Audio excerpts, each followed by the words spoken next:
Good evening, ladies and gentlemen, friends, spiritual benefactors, and all the brothers and sisters that are watching from the other side. We always forget about them, right? We hope that they are there in great numbers as well. Thank you kindly for this invitation. And what I want to discuss with you here today is divine laws and perhaps determinism. So don't take the title of the talk as a statement. What I want to debate is whether there is determinism in our divine laws, in the ones that we follow or should be following. And this is a very important topic from the point of view that it affects everything that we study in Spiritism. From the very first question in the Spiritist book to the very last one of them, it's always present. And I have noticed over the years, as coordinator of studies at SGNY, also as just as a part of the audience, like everyone here is today, I've noticed that we always forget about these things. We always forget about the possibility of determinism or not, and it's always built into our questions without us being very aware of it. So hopefully, at the end of the talk today, we'll be able to clarify some of these points. If not, we have the question and answers. I hope that you will feel comfortable enough to ask me questions. Do not worry if it goes blank. If it goes blank, it's because I want your exclusive attention. Okay, as a teacher, I'm like an actor. I always want the spotlight. So if it goes blank, it's because there's nothing there for you to be looking at. All right, it's for you to be looking at me. So what is the whole point? What is determinism? So the very first thing is that whenever you're going to embark on a discussion, you have to agree about the terms that you're going to be using. It doesn't matter if you call it pineapples, oranges, apples, as long as when I say apple, I understand apple and you understand apple as well. So the very first slide is actually exactly that. We want to define our terms, okay? So this lecture is going to be divided into three parts. Very briefly, this slide, which is the definition of some of the terms we're going to be using. And these are the terms that we are going to define according to the Spiritist doctrine. So if someone has studied philosophy, someone has studied some other ways of thinking, they may be correct as well, but this is not what we're going to discuss today. What we want to discuss is these terms: determinism, fatalism, free will, and principle of causation according to the Spiritist doctrine. And this is crucial, because otherwise, if I start talking here thinking of Spiritism and you are thinking of something else, we won't have that rapport. We won't have that comprehension, and we'll be talking about different things even though the words will be the same. So not only the words have to be the same, but we also have to have the same meaning attributed to those words. So again, we are going to be discussing these according to Spiritism. So this is the first part of the talk. The second part is a little longer, and we are going to visit a few concepts that I don't know if you have forgotten, but I've noticed a lot of times people do. Again, as a coordinator or even as an audience, when somebody else is coordinating the studies and just observing the questions from the audience, I noticed that there's a lot of oblivion about some of these very important topics. And some of them, when they are forgotten, they make it very difficult for the person giving the talk or the person coordinating the studies to explain anything. Because then the person has to go all the way back and revisit those concepts and start from the beginning, basically. And finally, at the last part, that's the meat of the talk, is when we're going to discuss whether there is determinism or not. Okay? So let us start with the definitions. I said that this is the shortest part of the talk. So what is determinism? So determinism states it's a collection of events, all right, including our human actions, okay, that are ultimately set or determined by causes external to one's will. Look at the things that are in red or that are underlined. They are all the same. So if there is anyone who's got difficulty seeing certain colors, you have it underlined. So the point here is determined or set. It doesn't really matter which verb you pick. And the other one is external. The other two are external and one's will.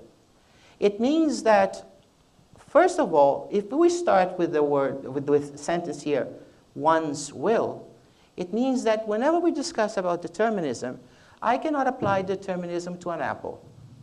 It's not a person. I cannot apply determinism to the radiator, to the air conditioner, to the light fixtures. They are not sentient beings. They have no sentience, no intelligence.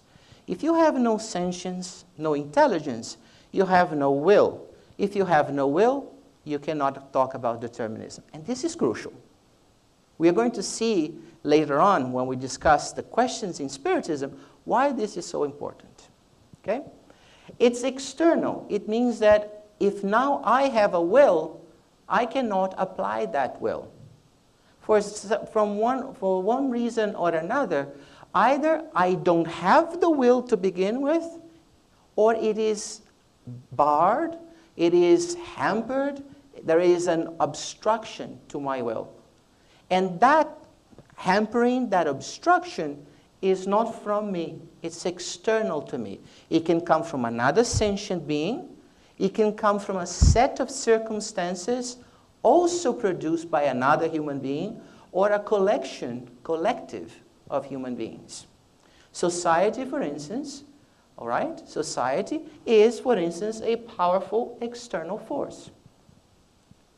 When we live in a group, when we live in a city, it doesn't matter which city we're talking about or a town, the very fact that we live with other human beings already imposes a few, curtailings on our will. We call them social laws, all right?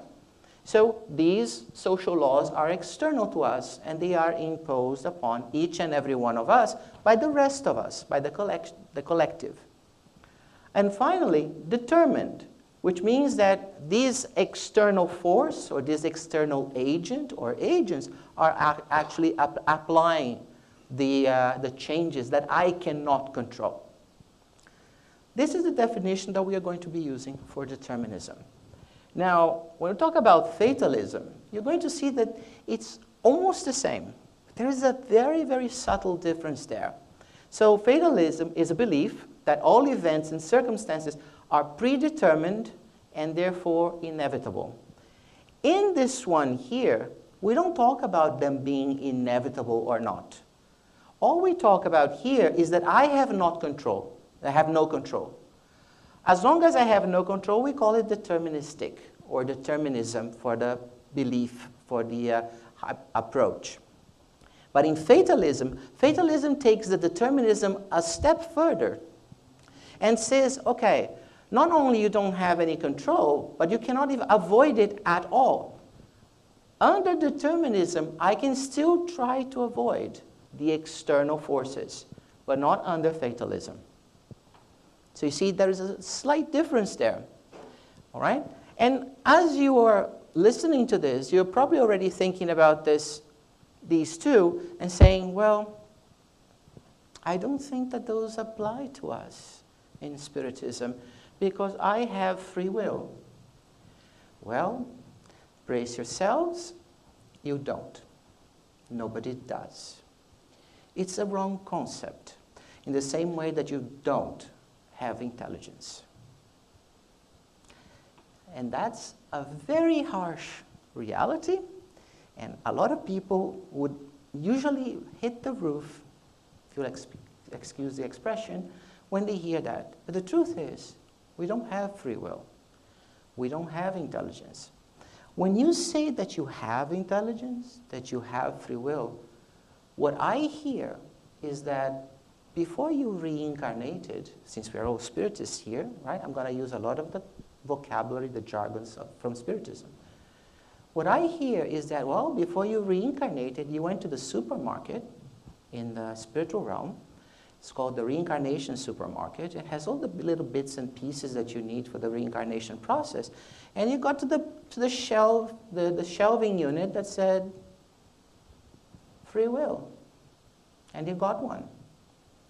Right? It's ownership. If you say you have it, it's ownership. But you don't. We develop free will. We are constantly building it in the same way that we are constantly building our intelligence. We can say that we are, okay, bearers of free will, that we are bearers of intelligence, or that we are developing each one of them, but you don't really have them. It's not something that you can possess. Free will, as well as intelligence, they are not properties. They are attributes. They are attributes of the Spirit. Because if you say that you have it, it means that you can lose it. And we know one of the major points in Spiritism is that we, as the Spirit, never forget. As the Spirit, we never regress. We never go backwards. So it means that whatever free will I am developing now, and I have developed before, I will always have that in me, in my constitution. So it's an attribute of my spirit now. It's not a property. This physical body here that you see in front of you right now is my property. I have this physical body. In the same way that my spirit has its spiritual body, but I am a spirit. And therefore, I am developing free will, developing intelligence. Attributes, not properties. So, when we talk about these two, and now we see free will, we see that it's our power of acting without the constraint of necessity or fate. So, in the very definition of free will, if we don't have the constraint of necessity, it's not deterministic. And if we do not have the constraint of fate, it's not fatalism. So either I can develop free will in the absence of these two, or I cannot. These two and free will are incompatible. I cannot have free will and believe in determinism or believe in fatalism. Okay? Finally, and this is the part that the divine laws use left and right, is the cause and effect. You have the law of cause and effect, and you probably have heard this ad nauseum, like many, many times. So we're talking about causes, right? Whatever is the driving force of something, and the results, the effects, the consequences of those actions, thoughts, words, right? We know, for instance, that we are responsible for our actions as well as we are for our thoughts and for our words. All three forms of expressing ourselves. So the principle of causation is what establishes what started and what was the end of it. What was cause and what was consequence. And we are going to put all these four items together and see if we can get something that is clever about it and that will help us with our studies of Spiritism. So now that we have defined our language, it's the Spiritist language, our terms, those four terms, we have to define a goal to the presentation.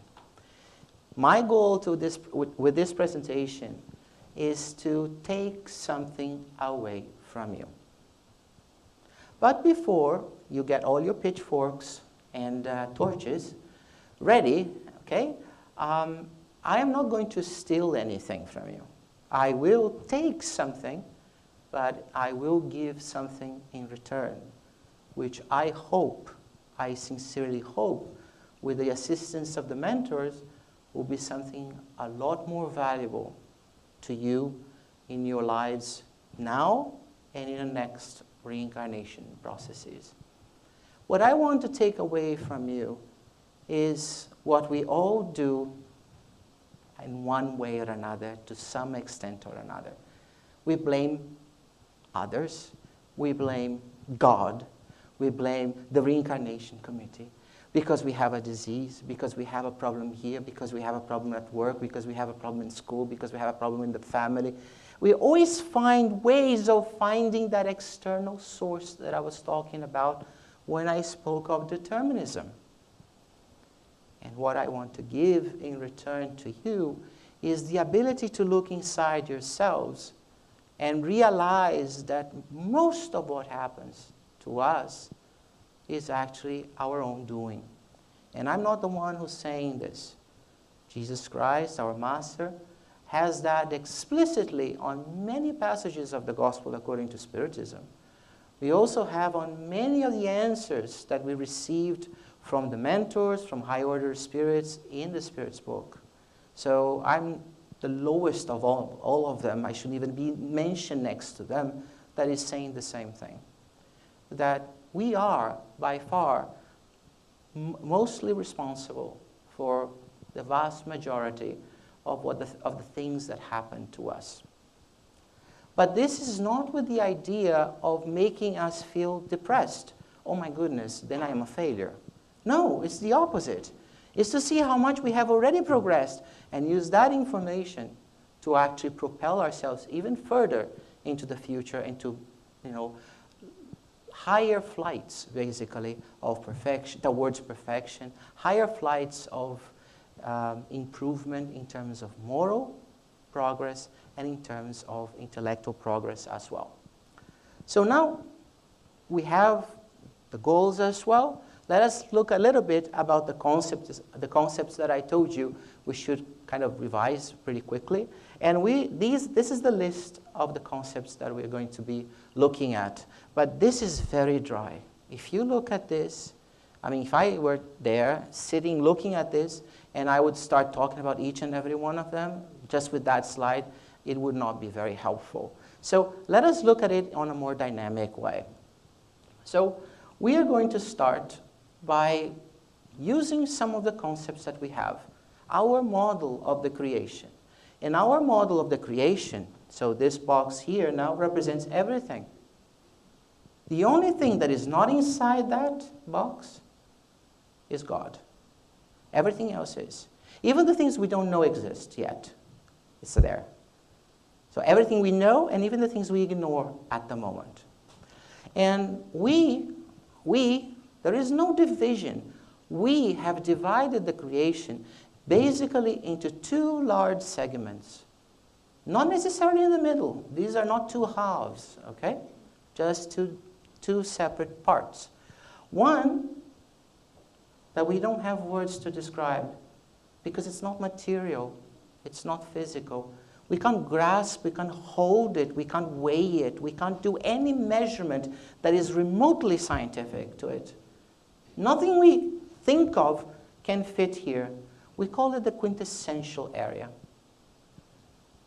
This is what is the closest to God as possible. It's quintessential. We don't have any other word for it. The Greeks used to have a word for it called pempousia. Pempousia meant the beginning. That which had no other predecessor, no antecessor, no progenitor, nothing.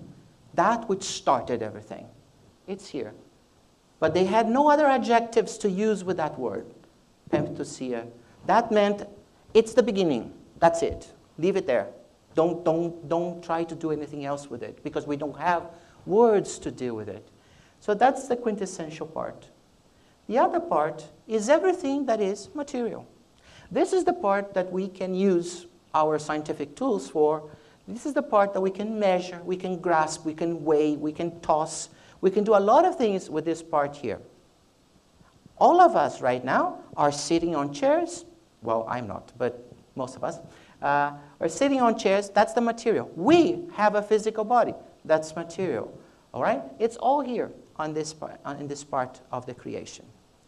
But then, if that was not enough, we decided to divide the material side of the creation into two pieces also.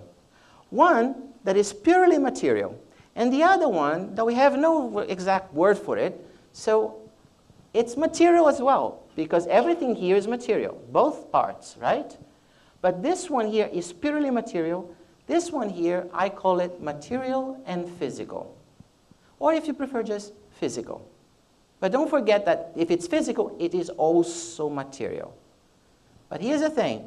Not everything that is material, see if it's here, not everything that is material is also physical.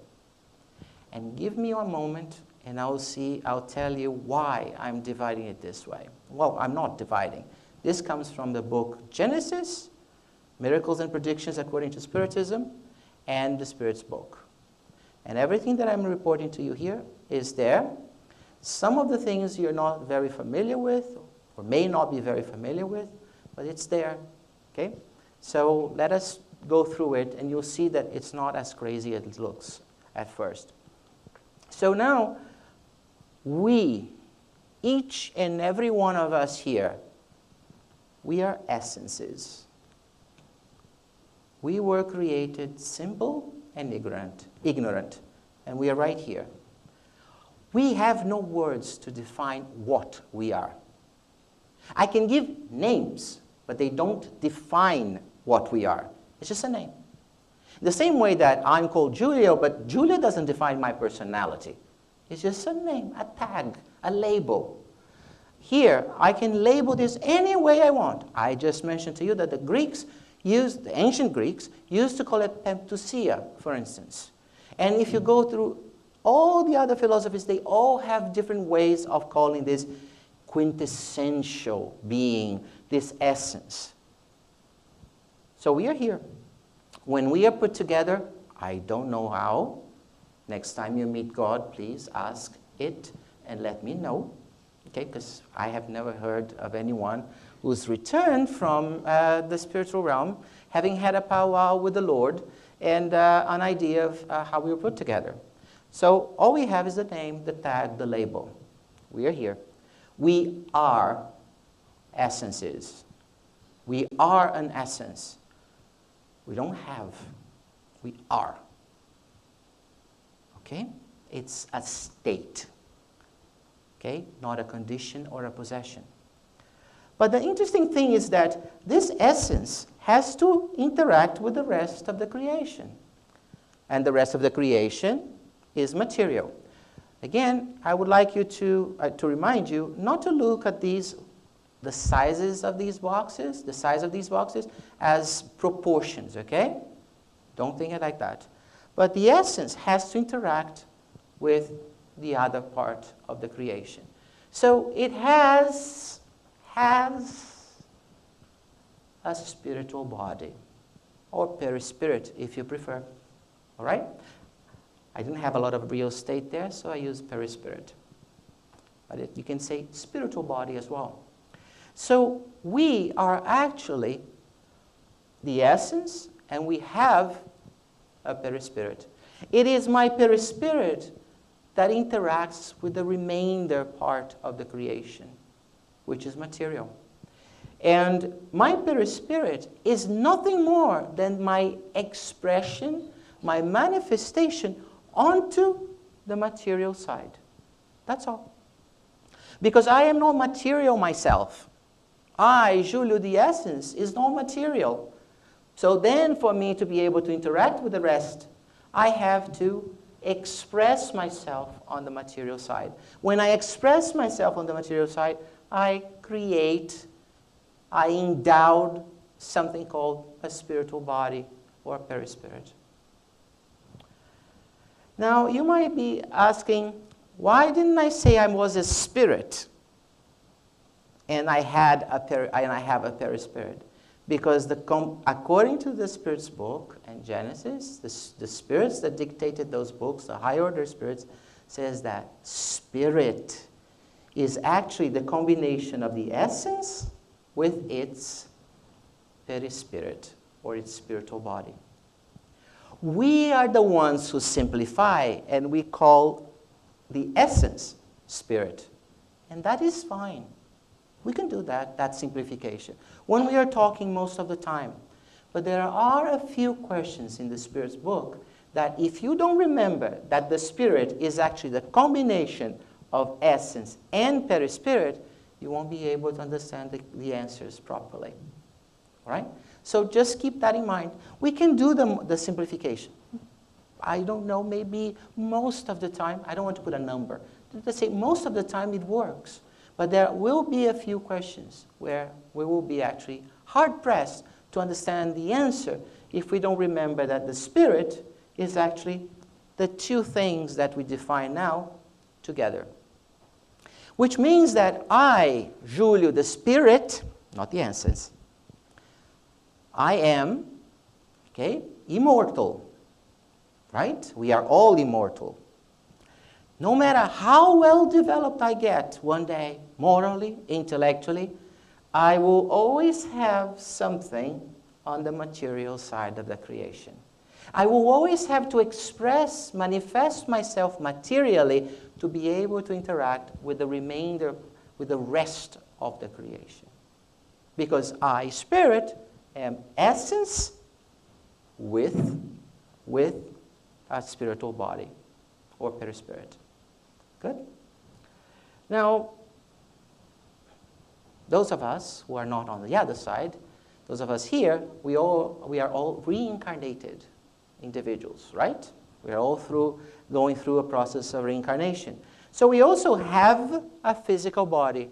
You know now why I said here material and physical? So that I didn't have to create another word. Because we always say that we have a physical body, I just moved the word physical up there. So what is the difference between what is purely material, but not physical, and what is material and physical? The type of bodies that I can have. So when I am the essence and I have a perispirit, my perispirit is material. It has a similar, but not identical, constitution than, to my physical body. My physical body is a little different. There are a few differences. So we separate physical and material from purely material. Right? So we're putting this all together. And in the same way that I said before that I could have the spirit being used in place of the essence, here is the same thing. I can actually say, I am a spirit now with a physical body.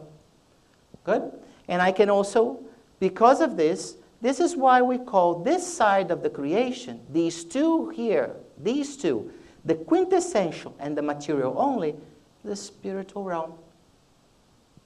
Because the spirit is the combination of those two parts.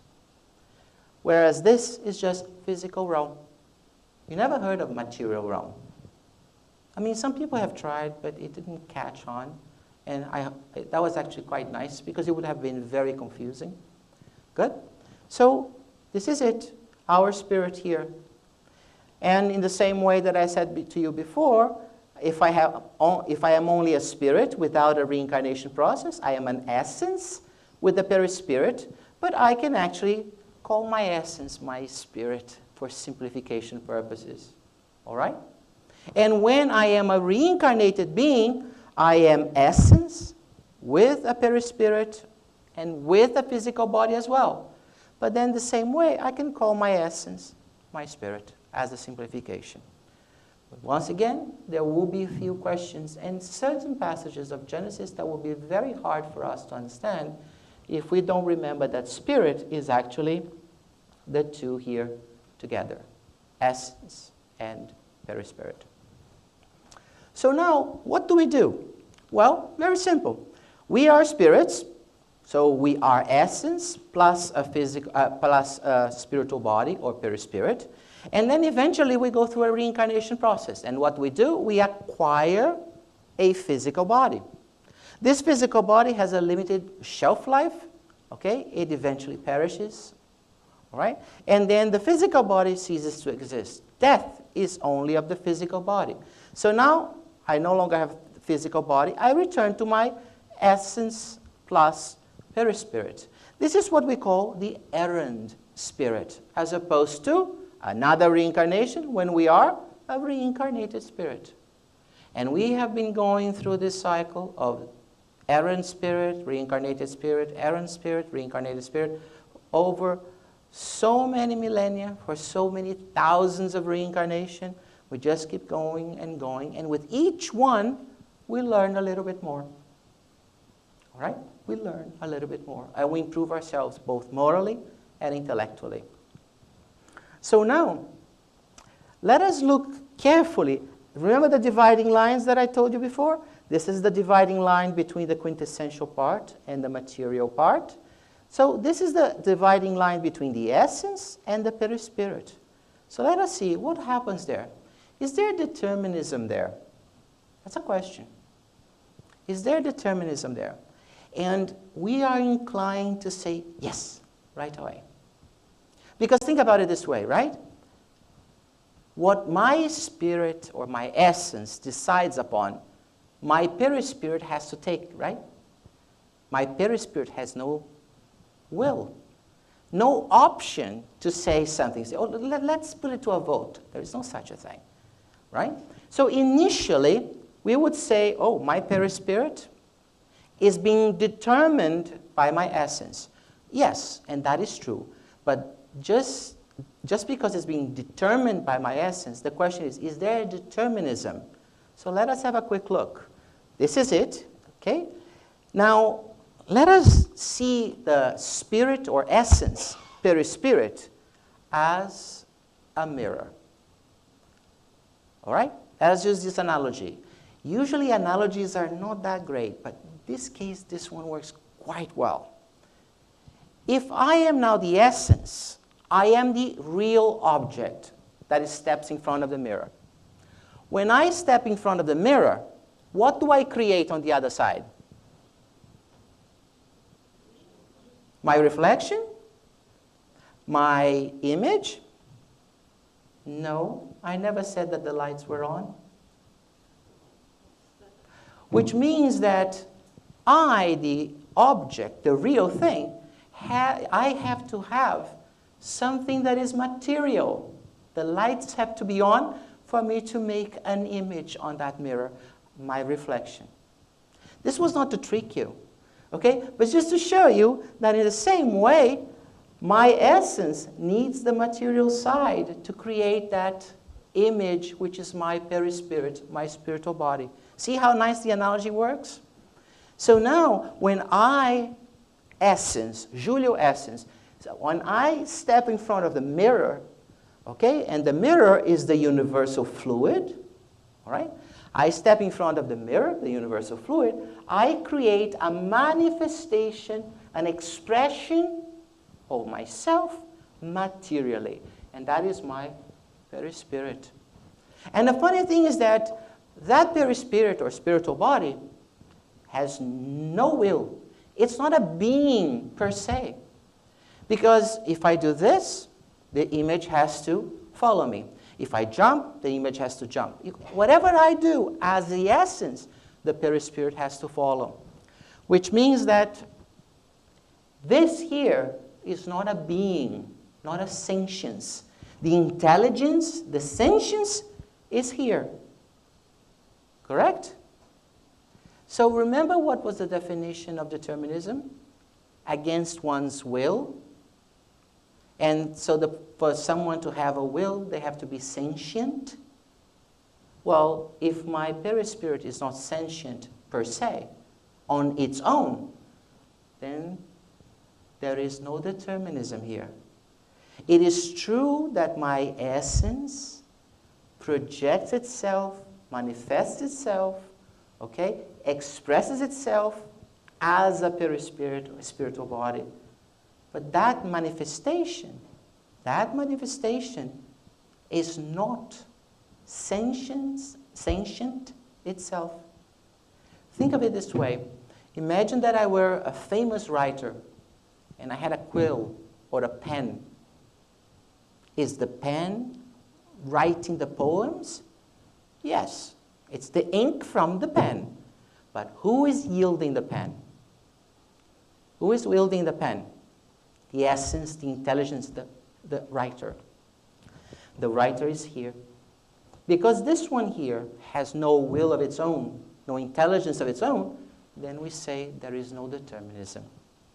Even though my perispirit has to do everything that I, essence, tell it to do. All right? Same way for your hands. Whenever you're playing the piano, or you're baking something, or you're cutting something, or writing, your hands have no control of what they are doing. You are in control. So, no determinism.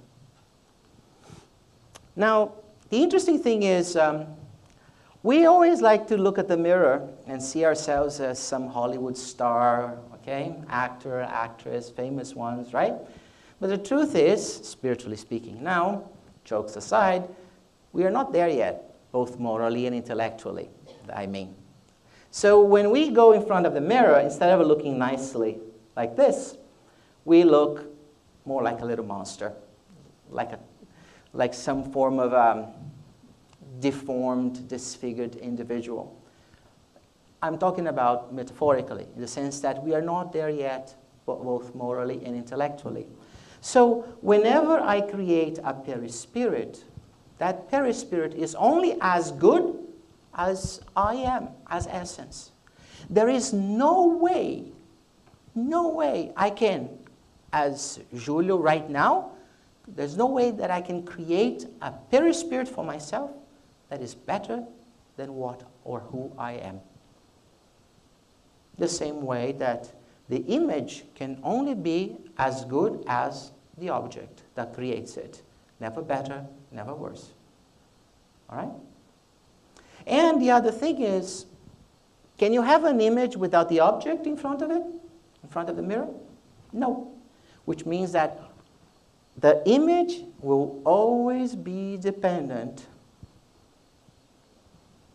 on the object. In other words, our perispirit is always dependent on our essence. There is no such a thing as an orphan spirit, perispirit. Oh my goodness, I was in the spiritual realm the other day and I saw a perispirit without an essence. No, there's no such a thing.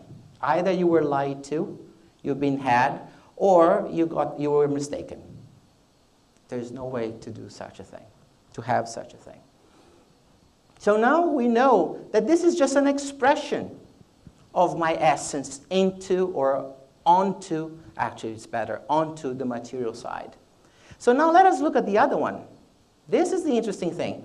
But this one here is complicated because here we have two opposing mechanisms. We have reincarnation, when we acquire a physical body, and we have death of that physical body. And you see the arrows? That's when we go into the physical with reincarnation, we acquire a physical body. And the other one is when that physical body passes away, dies, and then we come back to the spiritual realm. So is there determinism here?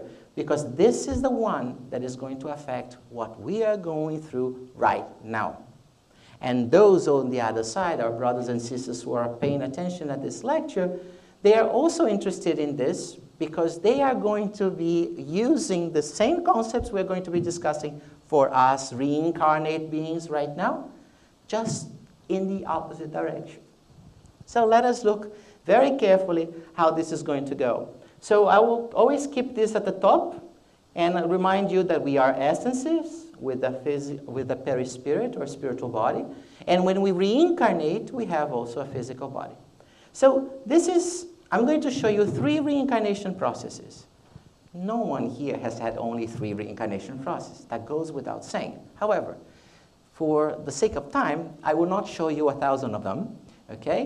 I'm going to show you 3 of them, and they're going to be jumps in terms of intellectual progress, moral progress.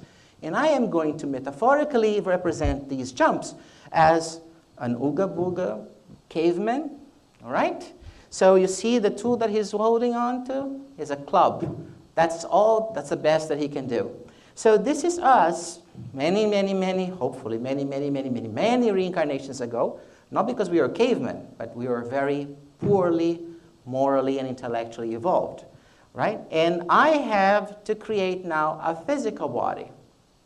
Well, it's my perispirit that serves as a mold, as a tray, basically, for the physical body that I'm going to create. So I cannot create a physical body that is better than my perispirit currently is. In the same way that my perispirit can never be any different than my spirit or essence. So here, this is what is going to happen. When there is a reincarnation process, that perispirit is going to start sculpting its new physical body. It is the perispirit that is sculpting the new physical body. And remember that it was a caveman? And look at the physical body it's putting together. That of a caveman. Here, again, a metaphor to say poorly, morally, and intellectually developed. That's what I mean. Then we are going to have that body, and we're going to live here on this physical plane for a while. Physical plane, physical world, physical realm, they're all the same. Okay, as long as it's physical. And then eventually, this physicality, this physical body, this human form will pass away. Remember, I told you the physical bodies are not, they are not eternal. Okay? They die. They pass away. But while we are here as with the physical body, our perispirit, well, not of course with a camera, and probably with a cellular phone, taking selfies, now these days. But the idea is, the idea here is, this is a metaphor, our perispirit is taking pictures, snapshots of our entire physical life to prepare itself for the next physical body that we are going to build, for another life. So eventually, like I said, this physicality is going to die. And now, what will happen? It dies, we have a discarnation process. This perispirit here is going to look at all the pictures and it's going to learn something. And you see that it actually substituted a hammer and a toolbox for the club. So he learned something. So this is now a better perispirit, a better spiritual body. And because it's a better perispirit and a better, better spiritual body, it's going to build a better what? Physical body for the next time. So you see now you don't have a caveman anymore. Then it builds the new one, and then it reincarnates. And once it reincarnates, hey, look, it has a tie now. It's a little more civilized, right? It's not just wearing some leopard skin or something like that. So this individual now is acting with better morals, better intellect, all right, than it used to have. And once again, its perispirit is taking pictures, it's recording everything that is happening during the physical body, during the life of the physical body, which is what we call the reincarnation process. Meaning what? Meaning that this perispirit now is going to learn even more, because this one is capable of accomplishing even more things. And this is what's going to happen. Now we're going to have a discarnation process. This one is also going to expire. Now we have a much better perispirit. Now it even has plans, right? It can build something a lot more sophisticated, so sophisticated, it has to draw it on a piece of paper. And once you have that, now if there is a new reincarnation, even the physicality will look better. We are actually even looking better, more refined, physically as well. If you look at what we used to be during the Middle Ages, for instance, during the Roman times, even further back, we are even becoming more beautiful, physically speaking, because we have a tendency to learn concepts that we could not learn before, concepts of beauty, concepts of aesthetics, and things like that. So this is the whole process, and this keeps going, and we are always improving. And eventually, we graduate. When we graduate, and here's the interesting thing, we no longer need to have a reincarnation process. We no longer need the physical part of the creation to interact. We can continue only as a spirit. In other words, only as essence, spiritual body. We will still have learning processes. We'll still evolve morally and intellectually, but no longer with the need to have a physical body. So let us have a quick look now at a summary. I'm going to put them all together, all three of them. Reminding you again that this is only three as a metaphor for our moral and intellectual development. So we started with a caveman type in terms of perispirit, and it built a caveman's physical body. Then that caveman evolved into, let's say, this workman here with a hammer and a toolbox, and this guy produced a better physical body.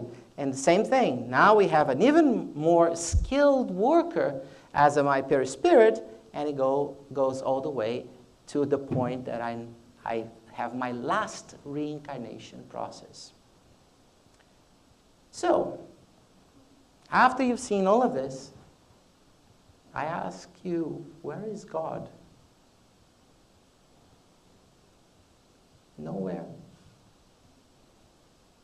God does nothing for us except give us the opportunity for a reincarnation process. God doesn't even create our physical body. God doesn't even actually agree to provide the materials for it without a father and a mother. Even if they don't care about us, we don't come into this world. Don't ask me about other planets. I haven't been to those yet. So I have difficulty understanding things here. So to move things from to another planet, or is it possible in another planet we have 3 as opposed to 2 parents? I don't know. Or 1, it's like spontaneous generation. I don't know. Parthenogenesis, I don't know. Here, we need a mother and a father. We need at least genetic material from a human being that is male and another one that is female. And all that God does is give us the opportunity to come again and again and again and learn from it. That is what God is doing. But everything throughout the process, who was doing it? We were. We were, as spirits, taking pictures of our physical bodies, our physicalities, to improve ourselves for the next one. As a physicality, as a physical body in the human form, we were working together so that those pictures, at least in those pictures, we were always smiling and in our best behavior. But you might say, why do you say that you have to be in your best behavior? Is it going to be like a tribunal when we go back to the spiritual realm? Yes, there is a tribunal. But here's the interesting thing. You're all familiar with the concept, especially in this country, of a courtroom. Imagine that you are the one being accused. Okay? So you go there and you have your defense lawyer. You're going to have the prosecutor, right? The one that is trying to create a case against you. And then you have your jury, which is composed of individuals who can understand what is going on and who are actually going to say whether you're guilty or not guilty. Isn't that right? And the judge is there with the most important thing that a judge is doing is creating an environment that is conducive to a fair trial. The judge doesn't judge you. The judge doesn't say guilty, not guilty. The judge is there to make sure that no one steps out of boundaries when you are either being defended or accused. Are you familiar with this? Now let us get the analogy that happens in the spiritual realm. Yes, you take the position of the one being accused. You are the one who is going to try to defend yourself. And the one accusing you is your essence, where the conscience is. Nobody else. It's not external to you. It is not external to you, which means it's not deterministic. Who is sitting in the jury box? All your actions, your thoughts, and your own words from every possible life you had before that one, including that one. Nobody else. Your thoughts, your words, your actions.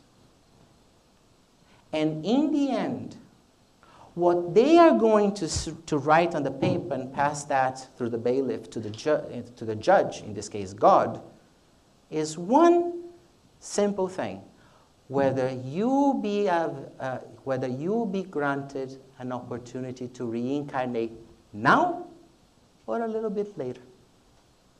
Not even the fact that you're going to have it denied exists. You will always have that in reincarnation. That is the supreme justice of our Divine Lord. The only thing is that the jury, your actions, your thoughts, your words, they are the ones that are going to say, no, right now you're too bitter. You are too resentful. This is not the time. You have to stay here for a little longer before you reincarnate again. Otherwise, you'll go through and you will commit the same mistakes, or you'll go after those who hurt you, who wronged you, and things like that. And that's the analogy. Nowhere, except for the judge, you have any other form of influence. Nothing that is external. And even in this case, the judge will always say, no, I will grant you a reincarnation process. So there is no external influence. And because you can always change your actions, your thoughts, and your words, there is no fatalism either. No determinism, no fatalism. So we are in a point where we can then look at everything that we talk about that we read about also in the Spirit's book. You can talk about any problems you're having. We think, oh, but I'm going through this, I have this disease, I have this, nobody has it, or I'm the one in a million that has this and that, or the one in a million that has this type of boss, or this type of teacher, or this type of family. No, because most of the time, we were the ones who created the conditions that led us to that. You may be thinking, but aren't others here also exercising and learning and developing their free will? Yes. So couldn't they actually inflict those hurtful things, those wrongdoings on me as well? Yes. But the most important things that happen in our lives that will actually take a turn for the better in our character, that will mold us in a better way, are things that we created for ourselves. In that process of taking snapshots, so that when we come back here, we have the opportunity to improve. And not only that, remember I told you about the judge, that is God, and that there is this tribunal that is going to decide whether we can come now or that we have to wait a little longer before we can come back. So when we come back because we are ready. And that is, as I said before, where the divine justice resides. Not only in giving us the opportunity, but in saying, no, now you can go, because now you're going to be successful, or at least you have everything to be so. So now I ask, after all of this, where can we say, or how can we say, oh, God doesn't like me, or God doesn't like that person, or the other, when we now understand a little bit better how we go through this process, how we change ourselves constantly, one reincarnation at a time, by our own snapshots, plans, and sculpting. This physicality we have so far may not be the best that we would like to have, may not be the body of this actress or actor of this or that. It doesn't matter. It's the best body you can drive. If you had been given a better one, you would have already hit, a lamppost. You would have already embraced a tree with it, because you wouldn't be able to drive that. If we are now driving a buggy, a Volkswagen, and we want to drive a Maserati, we have to get ready. I have to go to driving school for a Maserati. We are driving what we can. We have the physical body that is the best physical body that we have at the moment. And we are going through in our lives the difficulties that we want for us to improve ourselves. And we are here and we are facing them because we have been placed in a situation that not only do we have the courage and strength to carry them out, but we have those around us to support us. No one came to this Spiritist Center today, or the first time that you came here, by accident. And you can tell me, oh, my spouse dragged me, my this dragged, my friend, this, but you stayed. I don't see anyone pointing a gun at anybody else's head here. So you stayed. It's a Thursday. It's ladies' night. The bars are filled. At least, I don't know, that's an expression in New York City. It's ladies' night, so the bars are filled. You are here. You are at the Spiritist Center. You chose to be here. So we are here because we want to improve ourselves and because we know that we can gather support. And we have other means of support, not just the Spiritist Center, of course. I speak of the Spiritist Center because we are all Spiritists here. But Spiritist Center is not the only place we can get support. What is important is that we understand that we not only have the courage and strength before we come into this world, this physical realm, but we also come in locations and near people that will be able to drive us to a successful completion. Okay? So this is what I wanted to show you. And just to recap very quickly, no, there is no determinism because there is no external force. I am the one doing everything.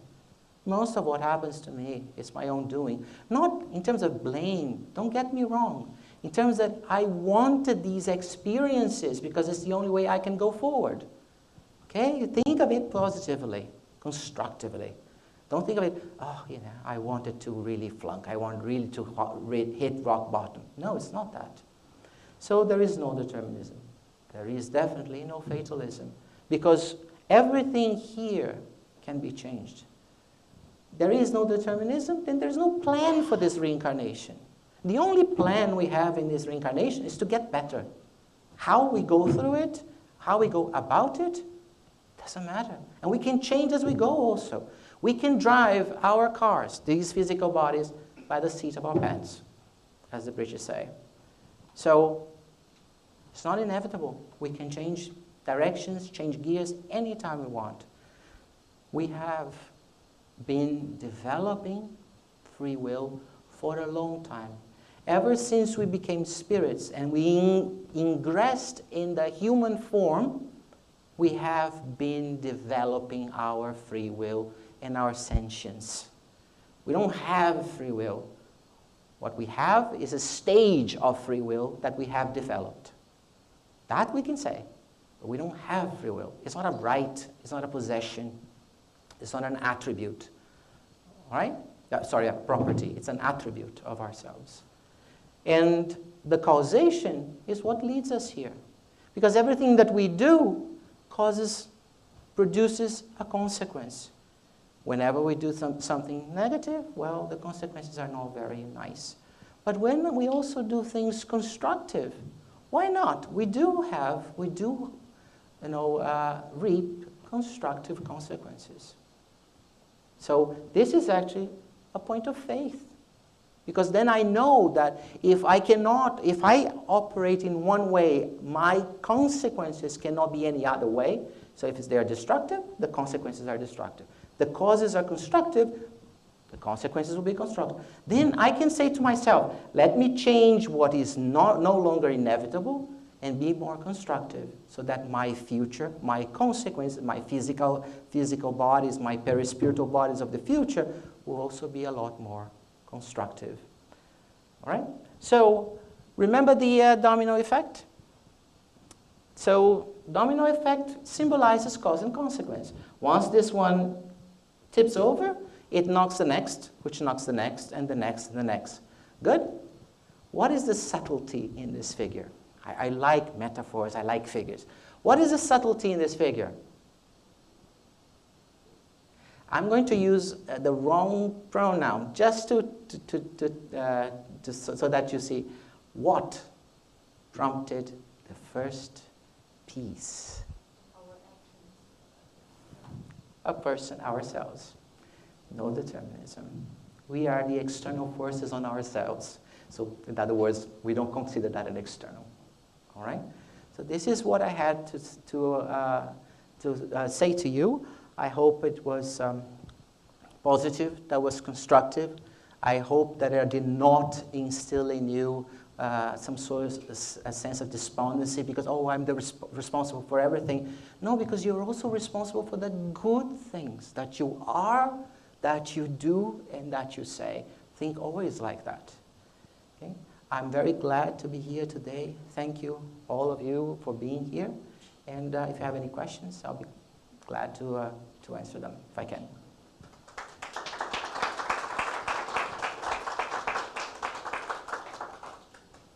Yes, sure. So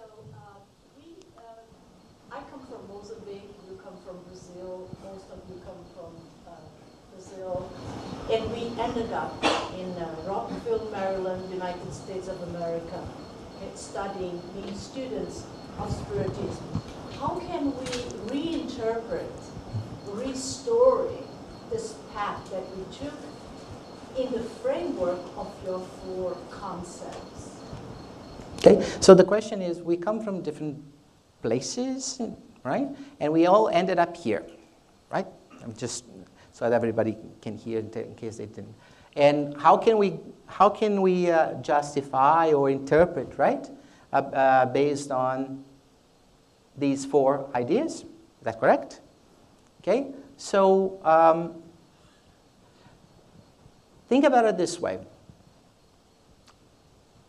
Don't always think that just because we're all here together that we're all friends before. We come to this world also to make new friends, more friends, all right? So are we the ones that were we put here, or did we come here?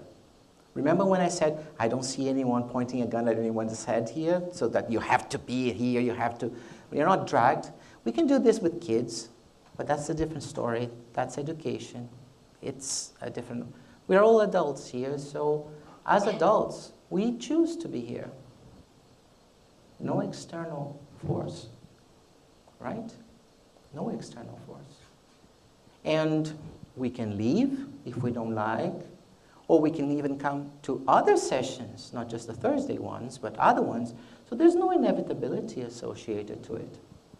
As we are here and we remain here, or we choose to leave, or choose to add another session per week that we come in, aren't we exercising our ability to choose rationally? That's our free will.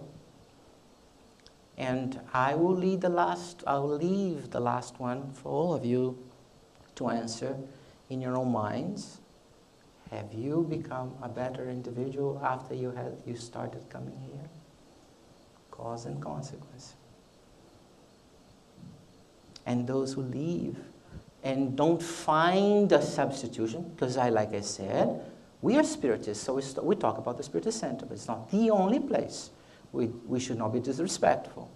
So, but if someone leaves this place because they don't feel engaged enough, let's say, but they don't find anything else, I would bet that they are not becoming better, because it's very important for us. Always remember one thing. I always tell people at SGNY, we evolve on our own. I cannot evolve for any one of you. No one here can evolve for me, but we learn together. So being here is very important. Julio, Francis, thank you very much for sharing your research with us. There's a lot of research there, clearly. It was clear to me the metaphor, the figure of language that you used using snapshots to prepare my next physical body. In that line of thinking, you left out my next mission, tasks of my next mission. But I know that you know that it's there. The body is necessary for that. Now, the Spiritist literature tells us, teaches us, that in the initial stages of reincarnations, basically our mentors make a lot of decisions for us. They push us to the next reincarnation. They decide the list of tasks, so to speak. Can you comment on that, please, according to your model? Allan Kardec had two major tasks in front of him. One was to polish the language that had been with us for over 2,000 years.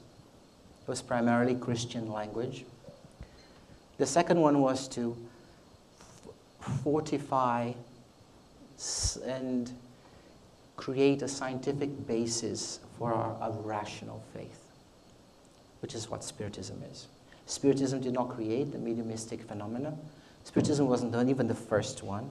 Spiritism made them into a science, made into something that can be properly studied under well-defined conditions. That is one of its major contributions, apart from the concepts of reincarnation, so on and so forth. So Kardec had these two big problems, but he was only one person. And introducing Spiritism was much more important than picking about language. So we are still, I love this question because it's a pet peeve of mine. It's actually also a little pet project of mine because cleaning up the language that we still have. Not cleaning up in terms of getting the books and rewriting them, no, but educating people to understand what they meant and how we should see them today. So we don't have the mentors making decisions for us. We have the mentors guiding us like a course, basically, so that we can actually get towards a better, let's say, a more successful approach. In the book Evolution in Two Worlds, it's not really André Luiz. Remember, André Luiz was the person that passed the information to Valdo Vieira and Francisco Xavier. But it was actually written by an echelon, a group of very high-order spirits. We're talking about like spirits of truth type of spirits. And they say very, very clearly that the primitive man, that wasn't even called a Homo sapiens yet, was like a hominid. Whenever he discarnated, he felt he could not comprehend the spiritual realm. So he would be around his family that was still in the physical realm. That person had passed away, but it would stay there and would reincarnate almost very quickly, let's put it this way. I'll not say almost immediately, but very, very quickly, because there was very little that could be done in the spiritual realm. However, during their sojourn in the spiritual realm, they were guided, they were instructed. They were instructed with the language that they could have, that they could absorb.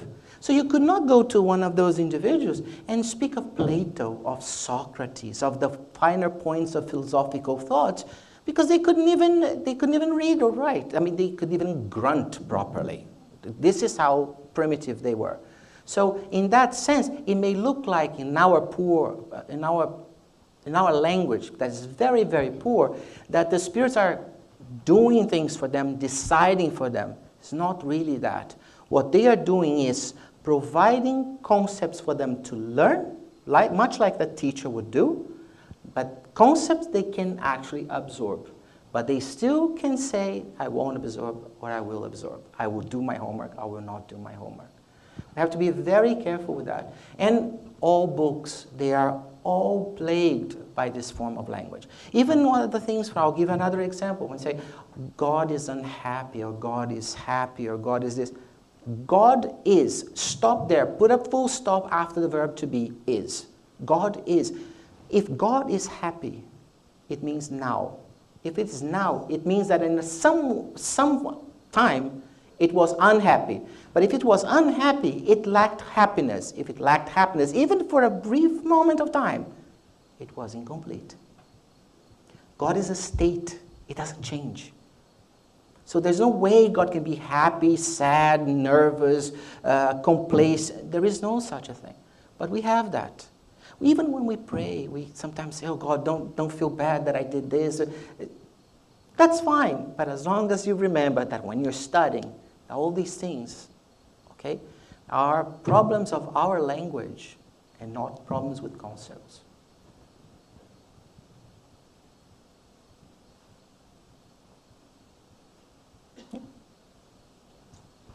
Well, thank you so much, Julio. Oh, you're welcome. It's given us a lot to Thank you.